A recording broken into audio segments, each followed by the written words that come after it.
Friends, welcome to Amulu kitchen. இன்றைக்கி நம்ம என்ன ரெசிபி செய்ய போகிறோம் பார்த்தீங்கன்னா, கார்த்திகை தீபத்துக்கான ஸ்பெஷல் அப்பம் செய்யறது எப்படின்றத பார்க்க போகிறோம். அதுக்கு பார்த்தீங்கன்னா ஒரு பச்சரிசி வந்து ஒரு டம்ளர் எடுத்துக்கோங்க. இது ஒரு 4 மணிலேருந்து 5 மணி நேரம் ஊற வச்சு எடுத்துக்கோங்க. இதை வந்து ஒரு மிக்ஸி ஜாரில் சேர்த்துக்கலாம். தண்ணி கொஞ்சம் வடிகட்டியே சேர்த்துக்கோங்க.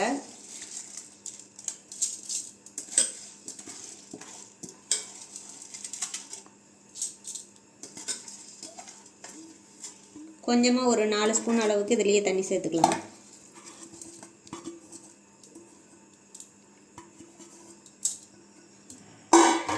இதை வந்து நல்லா நைஸாக அரைச்சி எடுத்துக்கலாம். இப்போ பார்த்தீங்கன்னா நான் வந்து இதில் 1 டம்ளர் அரிசி எடுத்தேன். இதில் வந்து 3/4 டம்ளர்லேருந்து 1 டம்ளர் அளவுக்கு வெல்லம் சேர்த்துக்கோங்க. நான் வந்து ஒரு 3/4 டம்ளருக்கு கொஞ்சம் அதிகமாக சேர்த்துருக்கேன். இதை வந்து ஒரு 1/4 டம்ளர் தண்ணி சேர்த்து வெல்லம் கரைஞ்சோடனே வடிகட்டி நம்ம எடுத்துக்கலாம்.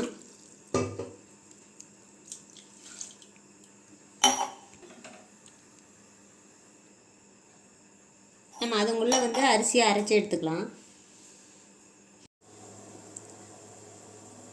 இப்போ பார்த்திங்கன்னா நல்லா அரிசியை பார்த்திங்கன்னா நல்லா நைஸாக அரைச்சாச்சு. இந்த ஸ்டேஜில் வந்து ஒரு 5 ஏலக்காய் சேர்த்துக்கலாம். அது கூடவே பார்த்திங்கன்னா ஒரு வாழைப்பழம் சேர்த்துக்கலாம்.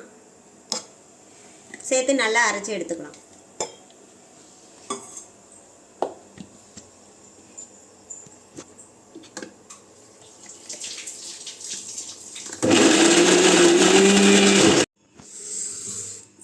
இப்போ பார்த்திங்கன்னா நம்ம தண்ணி ஊற்றி பாகு வந்து எடுத்தாச்சு. இது வந்து நம்ம பாகுபதெல்லாம் தேவையில்ல. ஒரு 1/4 டம்ளர் தண்ணி ஊற்றுனீங்கன்னாவே போதும்.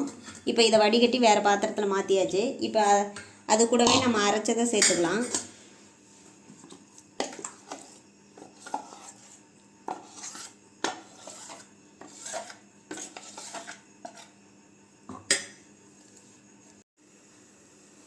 இப்போ பார்த்தீங்கன்னா இந்த வெல்லம் கலந்த மாவை நல்லா விஸ்க் வச்சு நல்லா மிக்ஸ் பண்ணிக்கோங்க. அப்படி இல்லைன்னா நீங்கள் வந்து அந்த மிக்ஸி ஜார்லேயே வடிகட்டி ஒரு அரைச்சி கூட எடுத்துக்கலாம். நான் வந்து விஸ்க் வச்சு நல்லா மிக்ஸ் பண்ணிட்டேன். இப்போ வந்து பார்த்திங்கன்னா அடுப்பில் ஒரு தவா வச்சுக்கோங்க. இப்போ பார்த்திங்கன்னா அதில் ஒரு 2 ஸ்பூன் வந்து நெய் சேர்த்துக்கலாம். நீங்கள் எந்த அளவுக்கு தேங்காய் கட் பண்ணியிருக்கீங்களோ அந்த அளவுக்கு சேர்த்துக்கோங்க. நான் ஒரு 3 ஸ்பூனே சேர்த்துட்டேன். இதில் பார்த்திங்கன்னா நம்ம இந்த மாதிரி சின்ன சின்னதாக கட் பண்ணி வச்சுருக்க தேங்காய் இதில் சேர்த்துக்கலாம்.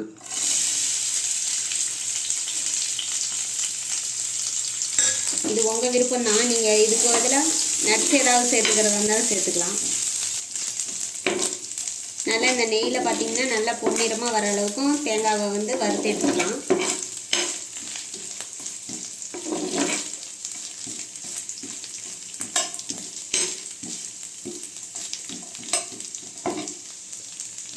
இதில் வந்து நெய் வந்து தேங்காயை விட கொஞ்சம் கூடுதலாகவே சேர்த்துக்கோங்க. மீதி நெய்யை வந்து நம்ம அந்த அப்பம் செய்யறதுக்கே யூஸ் பண்ணிக்கலாம்.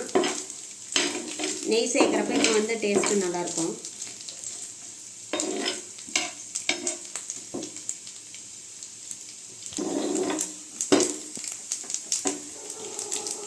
பார்த்திங்கன்னா இப்போ தேங்காய் வந்து நல்லா பொன்னிறமாக வதங்கி வந்துருச்சு. இப்போ நம்ம வந்து ஏற்கனவே ரெடி பண்ணி வச்சுருக்க மாவில் சேர்த்துக்கலாம்.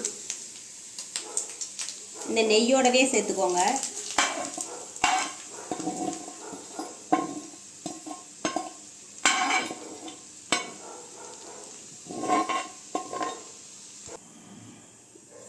இப்போ வந்து நம்ம குழிப்பணியார சட்டியில் தான் செய்ய போகிறோம். அதுக்கு வந்து அடுப்பத்தை வச்சுக்கலாம். பற்ற வச்சுட்டு குழிப்பணியார சட்டியை வச்சுக்கலாம்.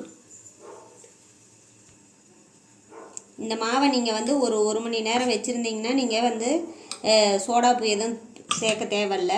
உடனே செய்கிறதுனால கொஞ்சம் ஒரு 1/4 டீஸ்பூன் அளவுக்கு சோடாப்பு சேர்த்துக்கோங்க. இட்லிக்கு போடுறது தான். சேர்த்துட்டு நல்லா மிக்ஸ் பண்ணி விட்டுக்கலாம். நீங்கள் வந்து உப்பு சேர்க்குறதா இருந்தாலும் வந்து இதில் ஒரு 1/2 ஸ்பூன் வந்து உப்பு சேர்த்துக்கலாம். சாமிக்கு செய்கிறதா இருந்தால் உப்பு சேர்க்காமல் செய்யணுமாங்க. நீங்கள் உப்பு சேர்க்காமல் கூட செஞ்சுக்கலாம். இதை வந்து நல்லா மிக்ஸ் பண்ணி விட்டுடலாம்.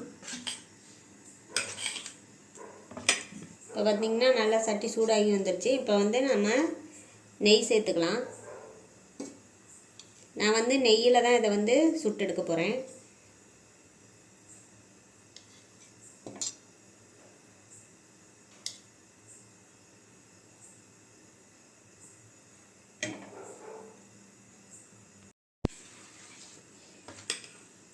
பார்த்திங்கன்னா மாவு வந்து இந்த அளவுக்கு இருக்கணும்.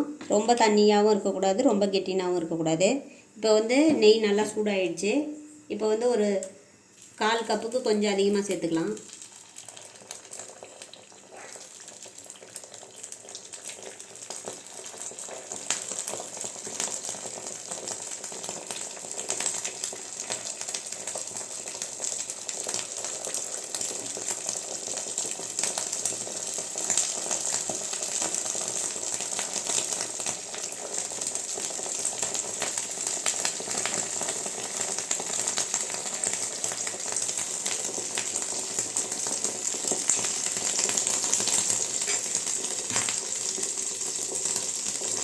அடுப்பு மீடியம் ஃப்ளேம்லேயே வச்சுக்கலாம், ஏன்னா அப்போ தான் நல்லா வெந்து வரும். இப்போ பார்த்திங்கன்னா நல்லா ஒரு பக்கம் வெந்து வந்துருச்சு. இப்போ நம்ம திருப்பி விட்டுக்கலாம்.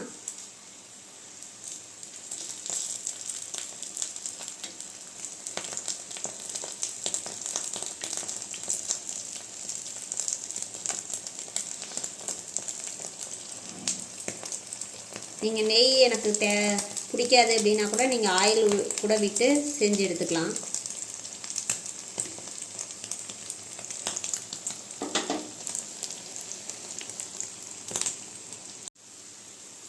இப்போ பார்த்திங்கன்னா 2 பக்கமும் நல்லா பொன்னிறமாக வெந்து வந்துருச்சு. இப்போ நம்ம வந்து இதை எடுத்துடலாம்.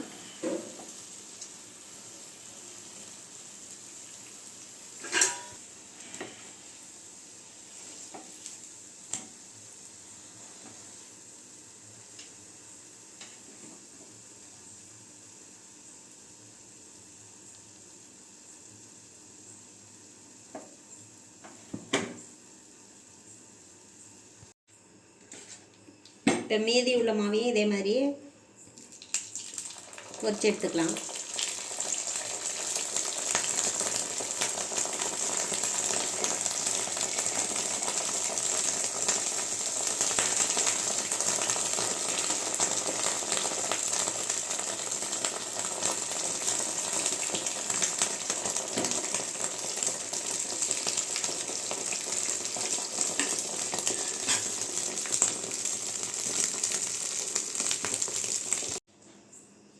இப்போ பார்த்திங்கன்னா சுவையான அப்பம் ரெடி பண்ணிட்டோம். நீங்களும் இந்த கார்த்திகை தீபத்துக்கு செஞ்சு சாமிக்கு வழிபடுங்க. இப்போ பார்த்திங்கன்னா இந்த அப்பம் பாருங்கள் எப்படி சாஃப்டாக வந்திருக்குதுன்னு. நீங்களும் இதை வந்து வீட்டில் செஞ்சு பாருங்கள். செஞ்சு பார்த்துட்டு கமெண்ட் செக்ஷனில் கமெண்ட் பண்ணுங்கள், லைக் பண்ணுங்கள், ஷேர் பண்ணுங்கள், மறக்காமல் சப்ஸ்கிரைப் பண்ணுங்கள். தேங்க்யூ.